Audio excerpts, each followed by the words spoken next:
chosen and free, redeemed sons and daughters, flow through our hearts, O river divine, glory and grace in you. Don't judge a book or a person by its cover. Our Father, who art in heaven, hallowed be thy name. Thy kingdom come, thy will be done, on earth as it is in heaven. Give us this day our daily bread, and forgive us our trespasses, as we forgive those who trespass against us. And lead us not into temptation, but deliver us from evil. For thine is the kingdom, and the power, and the glory forever. Amen. Don't judge a book or a person by its cover. When Jesus heard him, the centurion, he was amazed and said to those who followed him, "Truly I tell you, in no one in Israel have I found such faith."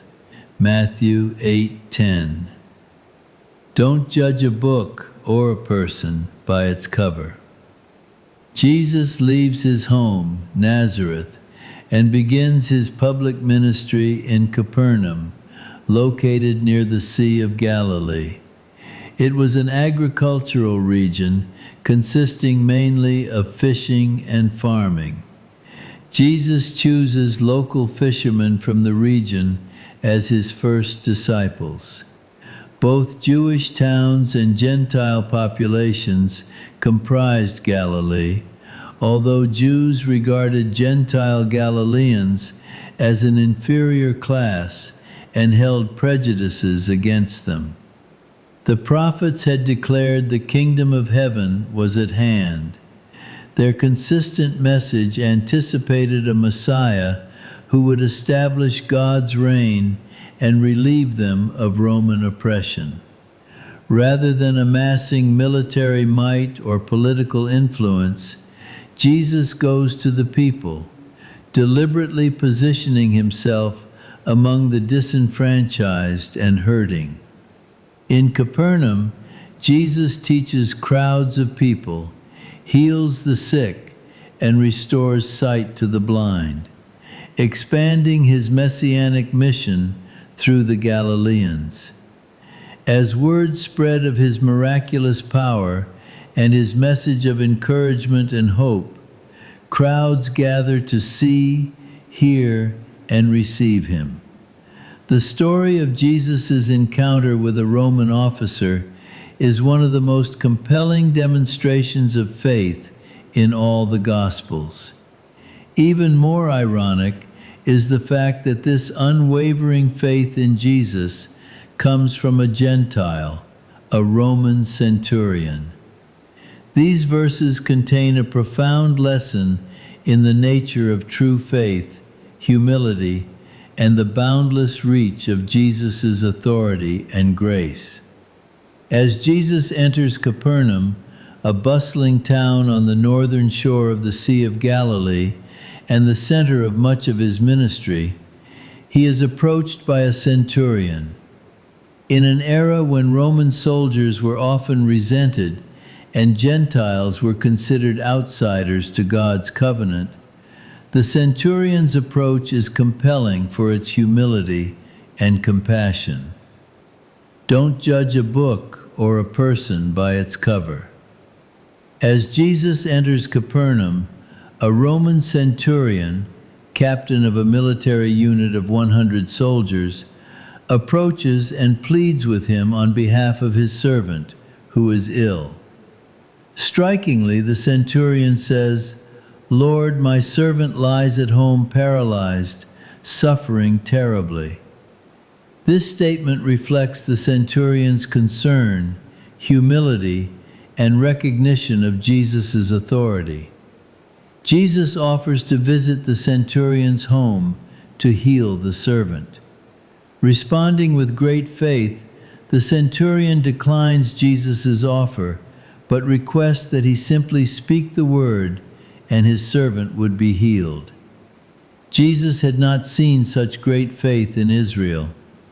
This narrative depicts faith, humility, and the inclusive nature of Christ's ministry. It portrays Jesus' miraculous healing power and the centurion's remarkable faith.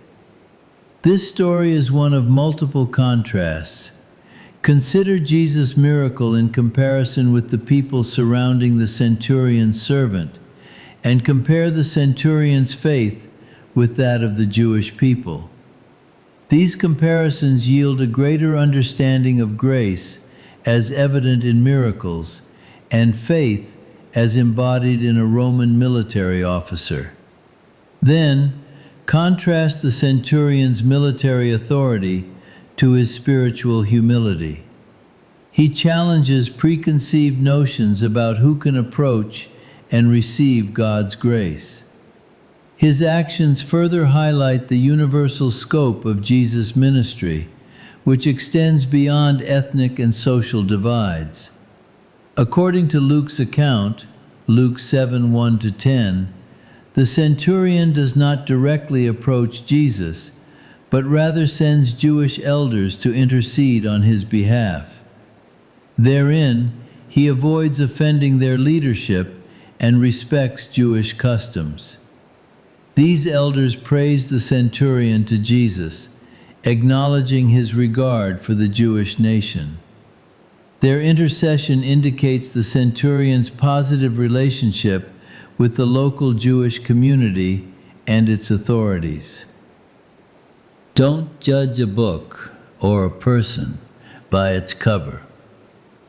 Although he holds a position of power and prestige, the centurion approaches Jesus with humility, addressing him as Lord. This title respects and recognizes Jesus' divine authority. It contrasts starkly with many Jewish leaders who often questioned or rejected Jesus' identity. In seeking Jesus' help for his servant, the centurion exemplifies the role of an intercessor.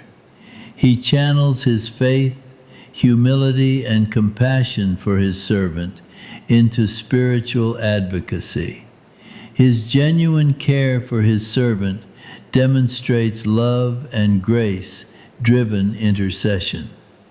By acknowledging his unworthiness to have Jesus come under his roof, the centurion reflects an intercessor's posture of humility before God. Jesus agrees to visit the centurion, Matthew 8:8-9, who sends friends with a follow-up message of extraordinary faith and humility. Lord, don't trouble yourself, for I do not deserve to have you come under my roof.